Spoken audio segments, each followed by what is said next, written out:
अहंकाराचे प्रभाव. अहंकार हा संसार आहे. एका माणसाने आपले 500 रुपये बुडवले. आता ते परत मिळाले नाही, त्यामुळे आपला अहंकार दुखावला गेला. अहंकाराचं समाधान झालं नाही. मग आपण त्याच्यावर फिर्याद टाकली आणि धांदल पडली. आता तो येऊन आपले पाय धरतो, रडतो. मग आपल्या अहंकाराचं समाधान होते आणि आपण त्याला माफी देऊन देतो.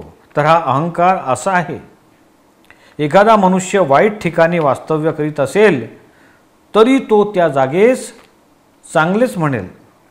अहंकारामुळे भेदसुद्धा उत्पन्न होतात. ज्ञानी पुरुष निरंकारी असतो, त्यांच्यापासून सर्व भेद नष्ट होतात.